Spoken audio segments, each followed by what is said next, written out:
Hello friends, welcome to GuruPhy. In this lecture, we will discuss about the spherical aberration. जैसे last lecture में हमने जो aberrations होते हैं उनके टाइप डिस्कस करे थे और केवल क्रोमेटिक एब्रेशन को कम्प्लीटली डिस्कस किया था लास्ट लेक्चर में हमने। वहाँ पर हमने दो टाइप में डिवाइड करा था एब्रेशंस को, एक क्रोमेटिक और एक मोनोक्रोमेटिक। और मोनोक्रोमेटिक के 5 टाइप थे जिनमें से केवल एक सिलेबस में है स्फेरिकल एब्रेशन। स्फेरिकल एब्रेशन होता किस वजह से है? जो हम लेंसेज लेते हैं उनकी सरफेस कैसी होती है? स्फेरिकल। तो उनकी स्फेरिकल सरफेस होने की वजह से जो पैरेक्सियल रेज है और मार्जिनल रेज है वो एक जगह फोकस नहीं करती। तो इसका मतलब अलग अलग रे के लिए फोकल लेंथ अलग अलग, मतलब फोकस अलग अलग। तो जो इमेज बनेगी वो ऐसी नहीं बन पाती जैसी बननी चाहिए। जैसे पॉइंट ऑब्जेक्ट के लिए पॉइंट इमेज नहीं मिलती हमें। सो इसी को बोलते हैं हम स्फेरिकल एब्रेशन। तो ये किस वजह से होता है? जो ऑप्टिकल सिस्टम की स्ट्रक्चर है, जो स्फेरिकल सरफेस है, उसकी वजह से होता है। तो इसको हम एलिमिनेट नहीं कर सकते बट रिड्यूस कर सकते हैं कुछ हद तक। तो जो लार्ज अपर्चर होता है लेंस का, उसमें स्फेरिकल एब्रेशन ज़्यादा होता है। अगर अपर्चर कम होगा तो स्फेरिकल एब्रेशन कम होगा। क्यों? क्योंकि यह हाइट पर डिपेंड करता है जो लाइट रे आ रही है।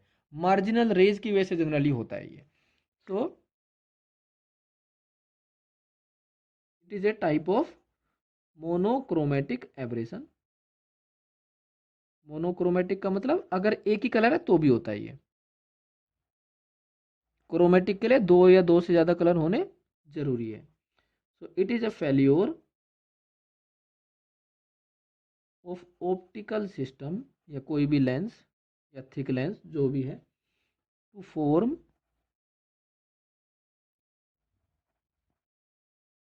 Point image of a point object due to large aperture of optical system. Simply किसकी वजह से? Due to marginal rays. So जरा डायग्राम बना के एक बार इसको क्लियर करते हैं पहले कैसे होता है ये। सपोज ये लेंस और ये है इसका प्रिंसिपल एक्सिस।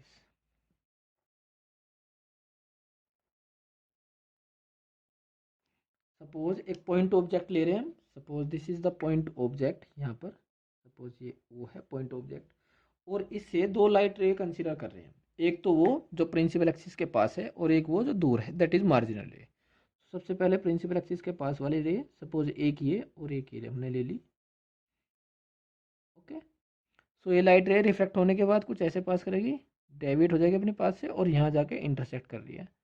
सो यहाँ इमेज बन रही है इनकी। Okay.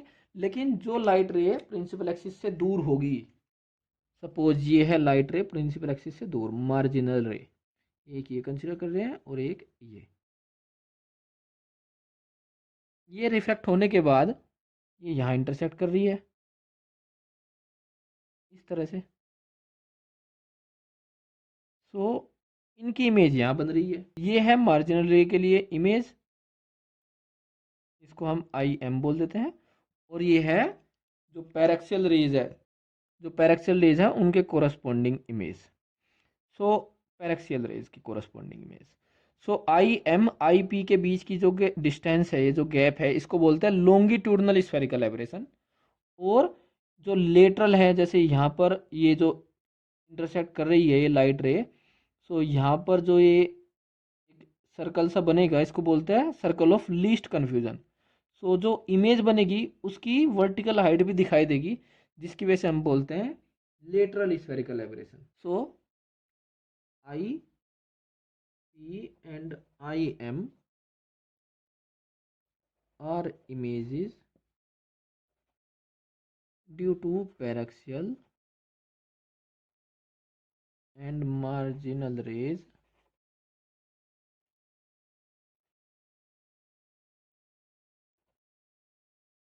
Respectively. So A B, इसको हम मान लेते हैं ए और इसको मान लेते हैं B. So A B is the circle of least confusion. इसके बारे में थोड़ा सा एक्स्ट्रा भी लिखेंगे हम, क्या होता है ये circle of least confusion, A B. अगर इस पोजीशन पर हम स्क्रीन रखे तो जो इमेज दिखाई देगी हमें वो एक सर्कुलर डिस्क की तरह से दिखाई देगी, पॉइंट इमेज नहीं बनेगी। और अगर इसको लेफ्ट या राइट में मूव करें स्क्रीन को, तो जो इमेज है सर्कुलर डिस्क की तरह से जो दिखाई दे रही है उसका साइज बढ़ जाएगा, इसका मतलब रेडियस बढ़ जाएगी। तो जो ऑब्जेक्ट की इमेज दिखाई दे रही है इस पोजिशन पर सबसे बेस्ट दिखाई देगी, क्लियर। बाकी और जगह लेकर जाएंगे स्क्रीन को तो उतनी क्लियर दिखाई नहीं देगी, इसका मतलब जो रेडियस है, जो साइज है उसका बढ़ता चला जाएगा। तो यहाँ पर जो इमेज दिखाई देती है उसमें स्फेरिकल एब्रेशन सबसे कम होता है। So that's why it is called as circle of least confusion. So if screen is placed at AB, then image has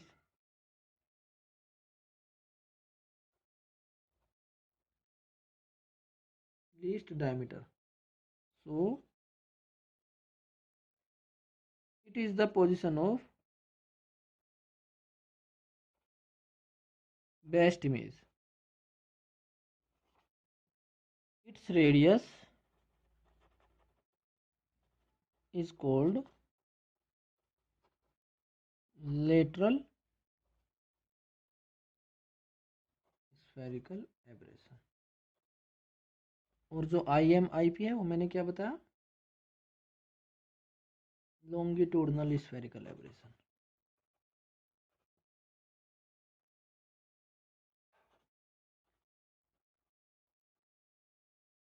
now जो स्फेरिकल एब्रेशन है वो किन किन फैक्टर्स पे डिपेंड करता है ये देख लेते हैं। जो लाइट रे है, इनकमिंग लाइट रे, वो प्रिंसिपल एक्सिस से कितनी हाइट पर है। अगर हाइट ज़्यादा होगी तो जो फोकस है या जो उनका इमेज पॉइंट्स है, अगर लाइट रे सपोज पैरेलल आ रही है तो फोकस से पास करेगी वो। तो जो फोकस है अलग अलग लाइट रे के लिए अलग अलग, तो हाइट पे डिपेंड करता है कि हाइट कितनी है। अगर हाइट ज़्यादा होती है तो स्फेरिकल एब्रेशन ज़्यादा हो जाता है, इसका मतलब फोकस या फोकल पॉइंट पास में हो जाता है। सो जो स्फेरिकल एब्रेशन है एक तो हाइट पे डिपेंड करता है और दूसरा एंगल ऑफ डेविएशन पे डिपेंड करता है, या फिर ये कह सकते हैं कि जो ऑब्जेक्ट है उसकी पोजीशन पर भी डिपेंड करता है, यू। और यू पर क्या डिपेंड करेगा, angle of deviation. So spherical aberration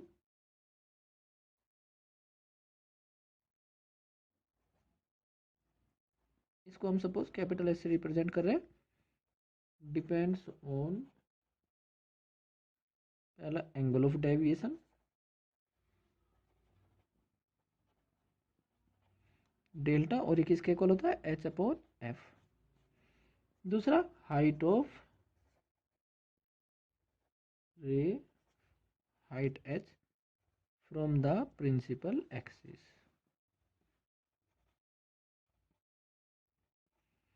और शेप ऑफ लेंस।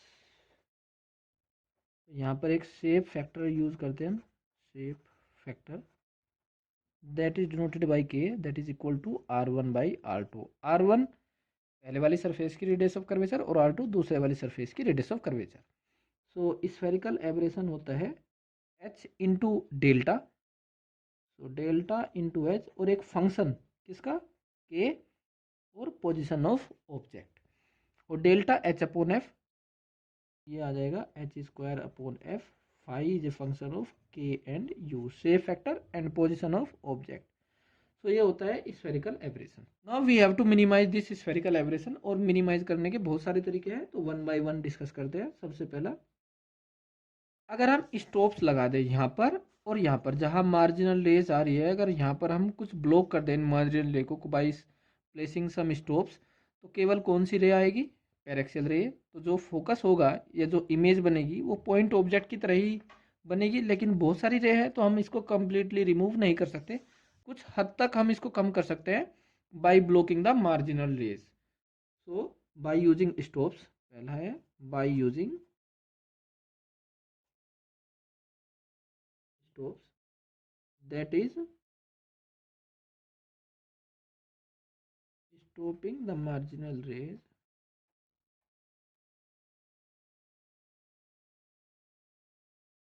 बट इसमें प्रॉब्लम क्या है, लाइट रेज कम आएगी क्योंकि हमने कुछ तो ब्लॉक कर दी, तो जो ब्राइटनेस है इमेज की वो उतनी ज़्यादा नहीं होगी, ब्राइटनेस कम हो जाएगी, but it reduces the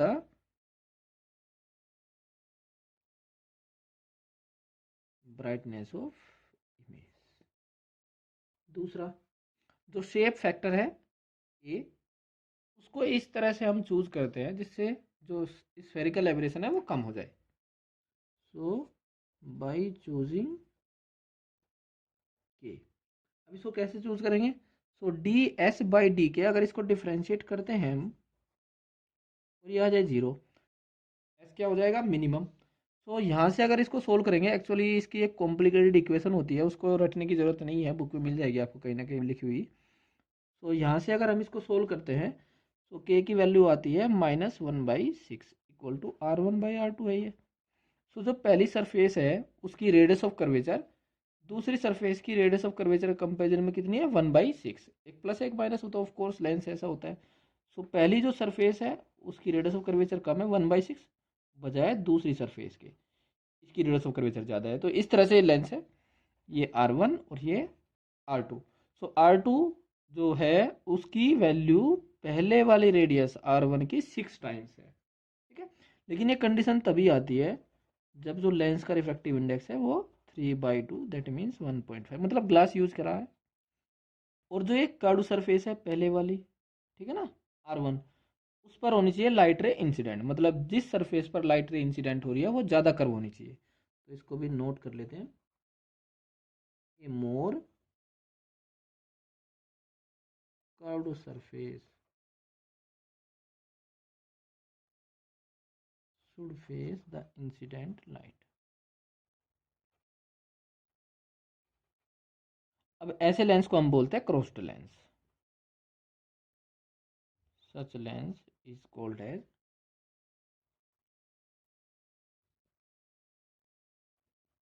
crossed lens, ठीक है। एक तरीका यह है स्फेरिकल एब्रेशन को कम करने का। थर्ड, कॉन्वेक्स लेंस के लिए स्फेरिकल एब्रेशन पॉजिटिव होता है और कॉनकेव के लिए स्फेरिकल एब्रेशन होता है निगेटिव। तो अगर हम उनका कुछ सूटेबल कॉम्बिनेशन बना सके, सो एक के लिए वैल्यू पॉजिटिव है एक के लिए वैल्यू निगेटिव, तो उनका कुछ सूटेबल कॉम्बिनेशन ऐसा हो जाएगा जिसकी वजह से स्फेरिकल एब्रेशन क्या हो जाएगा? बहुत कम। So spherical aberration is positive for convex lens and spherical aberration, ये स्फेरिकल एब्रेशन है, इसको डेल्टा मत समझना, spherical aberration is negative for concave lens. So suitable combination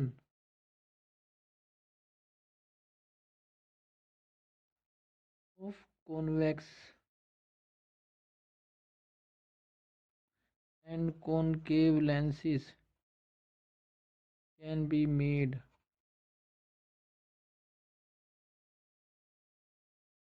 to minimize the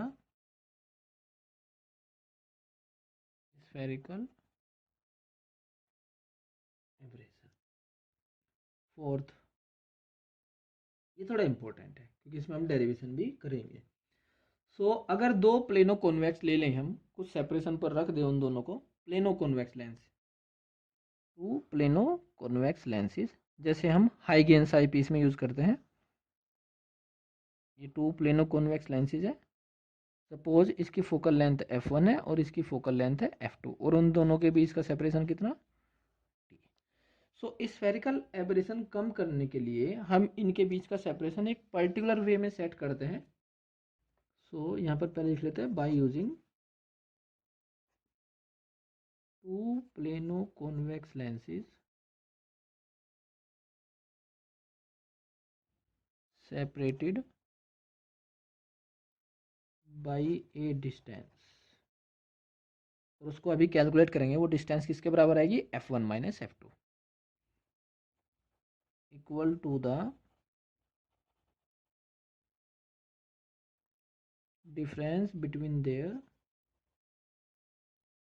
focal length. जो स्फेरिकल एब्रेशन होता है वो minimum होगा अगर इन दोनों से जो डेविएशन हो रहा है स्फेरिकल एब्रेशन का वो बराबर बराबर हो। जितना एब्रेशन ये कर रहा है उतना ही एब्रेशन इसका, इसका मतलब जितना डेविएशन इससे उतना ही डेविएशन इससे, मतलब जो एंगल ऑफ डेविएशन है टोटल वो हाफ इससे हो रहा है और हाफ इससे, जो टोटल स्फेरिकल एब्रेशन होगा वो मिनिमम हो जाता है। ये कंडीशन आप लोग याद रख लेना।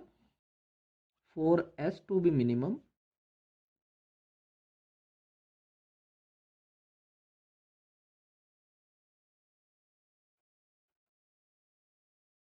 angle of deviation delta is to be minimum.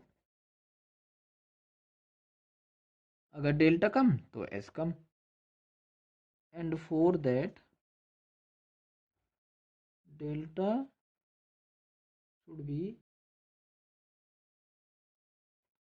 Equally distributed by the two lenses. So अगर इस लेंस से डेल्टा वन, इस लेंस से डेल्टा टू, तो दोनों क्या है इक्वल, और वो किसके equal, delta upon. So delta one suppose एक लाइट रे है और आ रही है पैरेलल टू प्रिंसिपल एक्सिस. पहले ये लेंस करेगा डेविड और फिर ये लेंस करेगा डेविड. सो इस तरह से ये प्रिंसिपल एक्सिस और लाइट रे जा रही है ये. सपोज यहाँ पर angle of deviation delta one और यहाँ पर angle of deviation delta two. ये डेल्टा वन और ये डेल्टा टू. ये हाइट इसकी एच वन और यहाँ पर जो लाइट रे इंसिडेंट हो रही है यहाँ पर है हाइट एच टू. तो डेल्टा वन किसके इक्वल होगा जी, H one by F one और delta two H two by F two. एक तो इक्वेशन ये बन गई और एक इक्वेशन यहाँ से बन जाती है, डेल्टा वन है इसको आगे एक्सटेंड करो तो ये डिस्टेंस किसके बराबर है, H one minus H two, और इन दोनों के बीच का separation T, and delta one equal to H one minus H two upon T, और delta one H one by F one.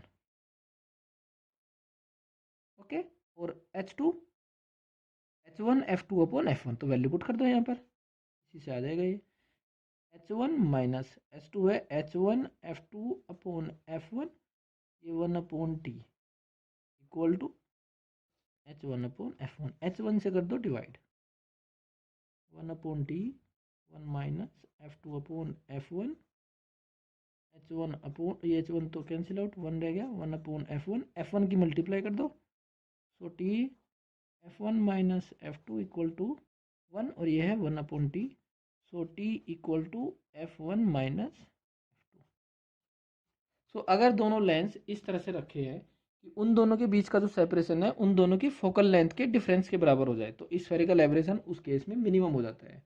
और इसी कंडीशन का यूज़ करते हैं हम किसमें, हाइगेंस आईपीस में. हाइगेंस आईपीस इस तरह से लेते हैं हम, मतलब दो लेंसेज प्लेनो कॉन्वेक्स लेंसेज इस तरह से लेते हैं कि उसमें क्रोमेटिक एबरेशन भी मिनिमम हो जाता है और स्फेरिकल एबरेशन भी. फॉर हाइगेंस आईपीस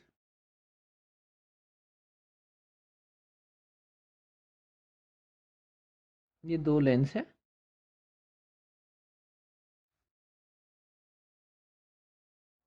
पहले वाले की फोकल लेंथ है 3f और दूसरे वाले की फोकल लेंथ है f, और इन दोनों के बीच का सेपरेशन होता है 2f. अब आप चेक करो एक्रोमेटिज्म के लिए क्या होना चाहिए. फॉर एक्रोमेटिज्म जो सेपरेशन है वो f1 plus F two by two के इक्वल होना चाहिए. चेक करो जरा, 3f plus F upon two 2f. Satisfy है condition. For spherical aberration to be minimum, separation किसके equal, f1 minus F two, 3f minus F equal to 2f, वही है. So spherical aberration भी minimum होता है इसमें हाइगेंस आईपीस वाले case में, और क्रोमेटिक एबरेशन भी. Now we will take a numerical example based on this spherical aberration. Now consider this numerical problem. Two thin lenses of focal length f1 and f2 separated by a distance have an equivalent focal length 50 centimeter. So equivalent focal length given है 50 centimeter. The combination satisfies the conditions for no chromatic aberration. Chromatic aberration कोई है नहीं.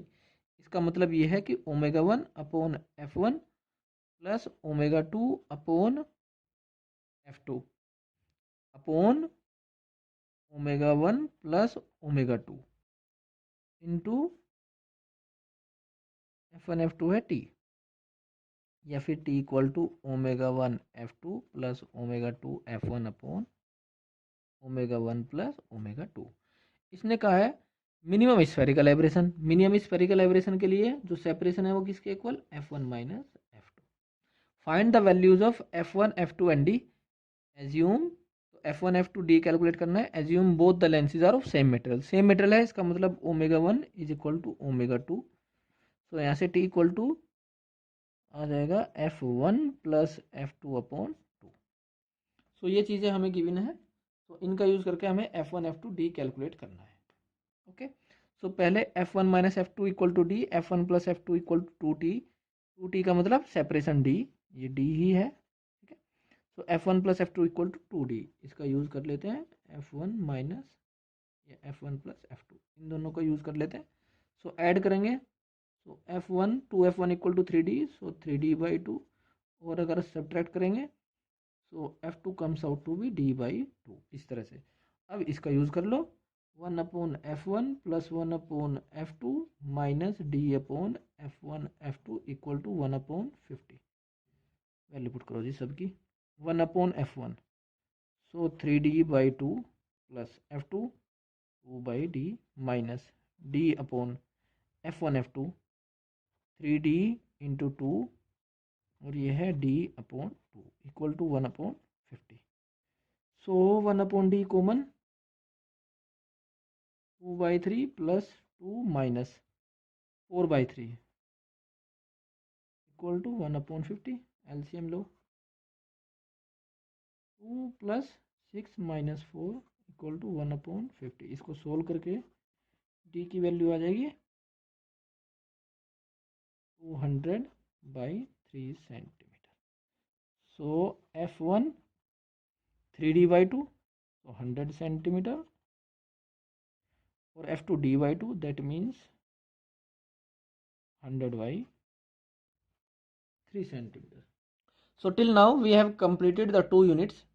First one was waves and second one is this, that is geometrical optics. इसमें सबसे पहले हमने discuss किया था फॉर्मेट्स प्रिंसिपल, फिर matrix method, then cardinal points और यूनिट पॉइंट्स, फिर क्रोमेटिक एबरेशन और then this was the last lecture for spherical aberration.